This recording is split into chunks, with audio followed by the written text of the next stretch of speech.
Hi, my name is Emily Schwartz, and I'm a mind reader. Well, not really, but I do have a feeling I know what's going through some of your heads right now, because you've been inundated with all this great information about marketing and social media and video branding, but you're thinking, ugh, it's another thing. Because my plate is full, and gosh, if I'm going to add that, well, something has to leave the plate, because there's just no more room. I just can't handle all these other things, right? Because don't we all feel like this all the time, right? I mean, I don't know about you, but my work, I don't just have one job. I feel like I have 6 or 10 different jobs that I kind of rotate through on a daily basis. And it can become really taxing to keep track of it. I mean, I'm sure you could fill in the blanks just as easy as I can. You've got your meetings, and you've got your emails and your phone calls, and you've got your marketing, which now we've got 10 more things to do tonight, and we've got budgeting.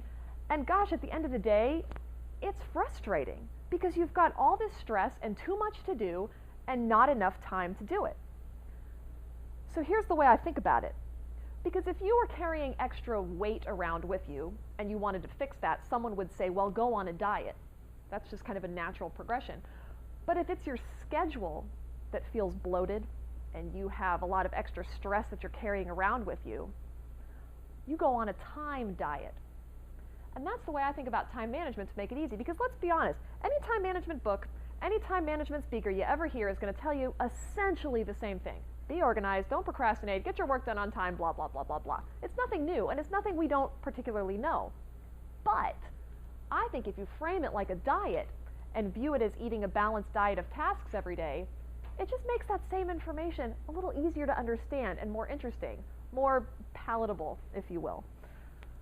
So here's how the time diet goes.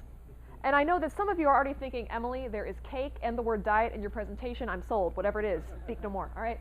There's 3 food groups in your time diet. You have your meats, your vegetables, and your desserts. Your meats are those big things, those big, thinking-intensive things that take a lot of time, a lot of energy. These are things like budgeting, marketing, staff, program planning. Fill in the blank based on what your profession is. I'm sure you could think of 10,000 more.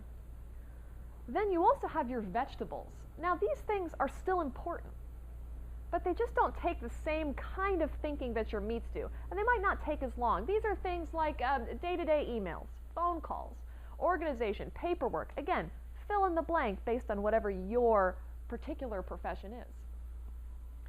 And then we have my personal favorite, which is the desserts. And these are, of course, the fun things. These are the enjoyable things, like your relationships with your colleagues. Celebrating your finished product, whatever your job is, when it's done. Isn't it a great feeling? That's a dessert. And any enjoyable after-work activities. Hopefully work is not your entire life. If it is, we have problems, because there's surely something that you do after work that's your dessert, that you also need to have time for. So the trick to having good time management skills is choosing a balanced diet of these things every day. But we don't do that. We don't do that naturally, because what do? We let this first category, our meats, overwhelm our whole day. And by the time we're done with that, we're stressed out and we don't have time to get to our vegetables, right? And instead they just kind of linger at the bottom of our to-do list until we finally have to take care of them and we don't have any time. And our desserts, forget about that. My goodness, if you have a moment to yourself, aren't we lucky that day, right? So here's the problem. If you tomorrow, you're jazzed up about this social media and this marketing, but if you go tomorrow and just write, build social media campaign on your to-do list, well, that's a meat. That's like putting that in front of you and saying, okay, well, bon appetit, have at it. Oh, what, you don't think you could finish that whole thing? It's intimidating, and you could never get through that meat. So what you want to do, well, some people are like, are you kidding me? That's delicious. There's onion rings on there. I see them, right? So this is what we do to ourselves. And instead of just putting that big meat task on our to-do list, break it up. Break it up into its little components. Sure, it might make your list longer, but if it's things that you can knock out and tackle, it just helps your stress level. So for example, you might end up with something like this. You break up your meats into smaller little pieces. Anybody ever been to Applebee's? I love Applebee's. I especially love their tray of sliders, you know, those little cheeseburgers and little things. Those are dangerous, because do you ever just have one? No, because it's a cute little hamburger, and pretty soon you've had 10 of them and you don't even realize it, right? horrible for dieting, great for time management. Because when it's tiny little chunks like this, instead of that big hamburger, you're like, oh, well, I can knock out this task in 15 minutes, boom, done. I can knock out this one in half an hour, boom, done.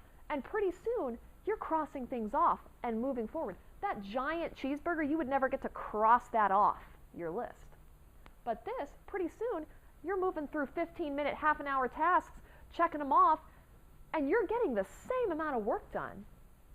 But it's less stressful because you've broken it up into those little bits. Now, when you do this, when you break this up, you're going to want to have to schedule this into your calendar. And so often, I see very well-intentioned people stay very organized with their calendar, but just not quite do it right.